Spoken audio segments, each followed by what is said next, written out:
Vamos receber um convidado? A gente falava agora há pouco com a Denise Campos de Toledo. O Banco Central decidiu lançar, então, uma nova cédula de R$ 200 agora para o mês de agosto. O animal escolhido para a representação desta cédula dessa vez foi o lobo-guará. Quem explica para a gente quais são as implicações monetárias de uma nova cédula em circulação é o economista Matheus Jacob. Tudo bem, Matheus? Bom dia, obrigada pelo bate-papo aqui com a gente.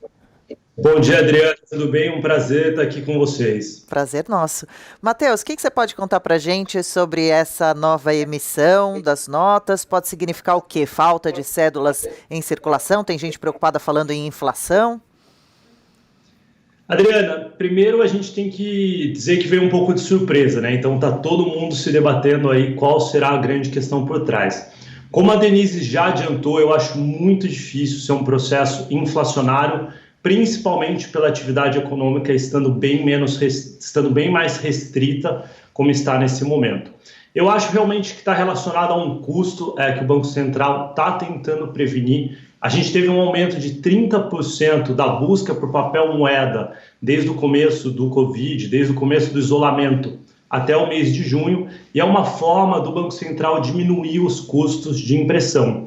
Isso vem em partes pelo que a Denise falou, do auxílio emergencial. Então as pessoas estão buscando esse dinheiro e a gente tem que lembrar que mais de 30% da população acima de 15 anos não tem uma conta bancária, não tem acesso a esse sistema digital, mas vem também por uma insegurança. Então as pessoas acabam estocando mais papel moeda e a gente tem que procurar formas de suprir isso, diminuindo os custos. O dinheiro é uma linguagem, mas é uma linguagem que tem um custo atrelado. Cada palavra nova que eu coloco no mundo, cada palavra nova que eu coloco no mercado tem um custo de impressão e é isso que o Banco Central tem tentado diminuir.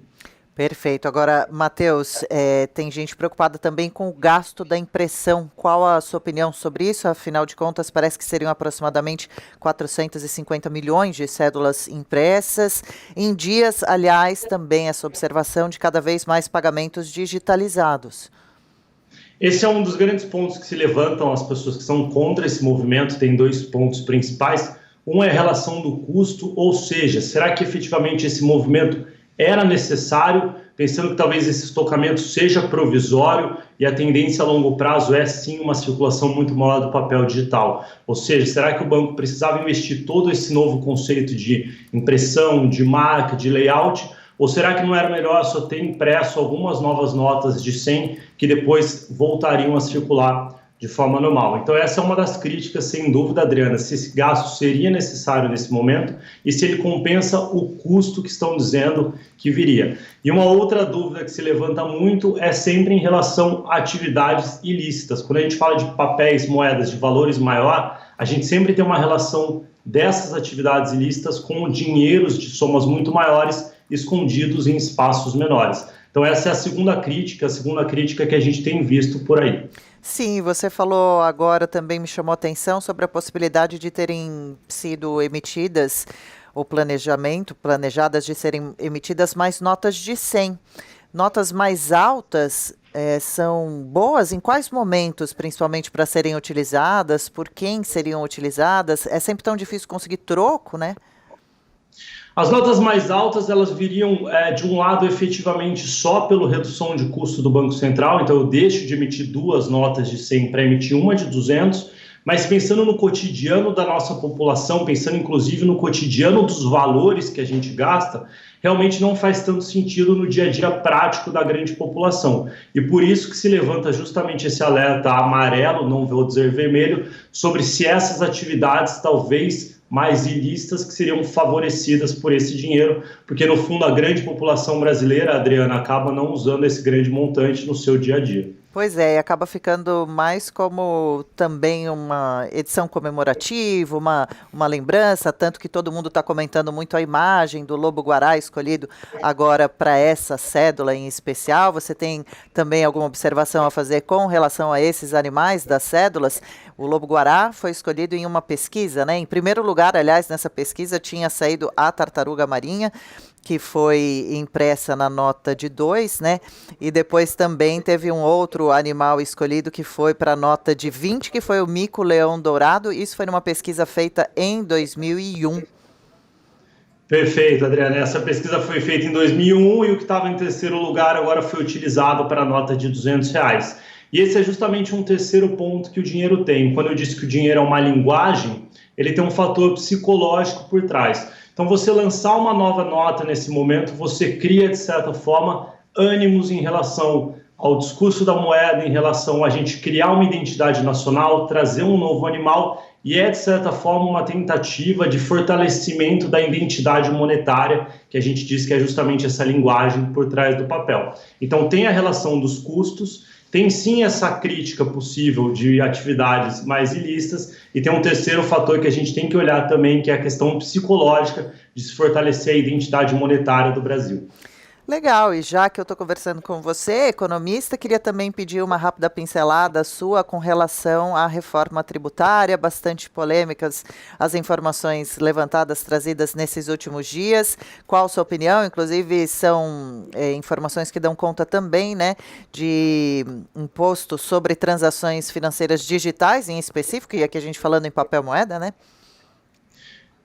Adriana, eu vou muito com o ponto que a minha colega Denise já falou. Eu acho que essas questões têm que ser sempre analisadas do ponto de vista da reforma tributária, o quanto isso favorece todo o sistema, que é sem dúvida essencial, mas tem que se pensar também em todos os custos implicados por trás disso, que é, de certa forma, a mesma questão que a gente está falando dessa reforma da nota dos R$ 200. Ou seja, será que todo o processo tributário, a reforma, os gastos que a gente vai ter nesse momento, uma série de outras questões econômicas acontecendo, vão compensar o deslocamento de pessoas, de efetivo, tanto das empresas quanto dos governos e dos órgãos públicos para isso?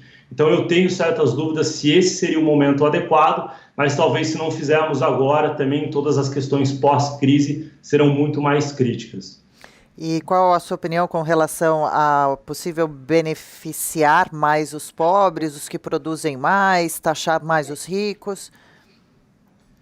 Adriana, sem dúvida, eu acho que isso é essencial e a gente tem que sim falar desse tipo de estrutura tributária, mas uma das coisas que me preocupa é uma coisa que já existe no Brasil de forma estrutural, que é o empresário, os ricos, os super ricos, acabam sempre encontrando mecanismos para serem capazes de fugir desse processo, e você acaba pegando justamente a classe média ou a classe mais pobre, e eles acabam sendo prejudicados por isso. Então é uma análise que tem que ser muito bem feita e muito bem pensada, porque os super ricos sempre terão estruturas internacionais, jurídicas, legais e tributárias para tentarem fugir disso. E muitas vezes você acaba penalizando mais a classe média alta, isso não acaba tendo o efeito produtivo e econômico que deveria.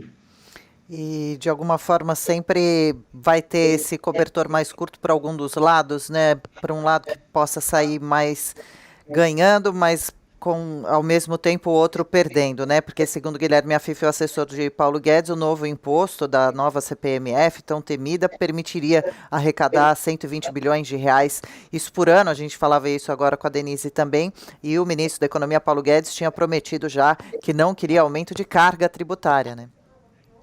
Sem dúvida, Adriano, o cobertor sempre acaba ficando um pouco mais curto, mas o que a gente tem que ter a certeza como Estado, como políticos, como economistas, é que o lado do cobertor que for puxado é o que vai aquecer quem sente mais frio. Para a gente acabar aquecendo quem hoje em dia já tem uma lareira acesa, ficaria uma situação muito difícil. Então eu acho que tem que ser feito com muito cuidado para a gente ter a certeza da efetividade desse cobertor. Mas, de qualquer forma, a reforma tributária é bem-vinda. Sem dúvida, são reformas que são necessárias no nosso país, são questões que há anos a gente vem falando, reforma tributária, reforma previdenciária, reforma de todo o sistema empresarial, jurídico, trabalhista, e se a gente for pensar nesse momento de Covid, talvez sejam essas reformas que daqui 20, 30 anos vão mudar o posicionamento do nosso país. Olha lá que bom. Então, muito obrigada. Quero agradecer a sua participação, deixar um convite já para você voltar outras vezes aqui conversar com a gente. A gente conversou com o economista Matheus Jacob. Boa quinta-feira para você, viu, Matheus? Obrigada pela participação, pelos esclarecimentos todos. Para você também, Adriane, eu que agradeço. Sempre um prazer. Prazer nosso. Valeu. Tchau, tchau.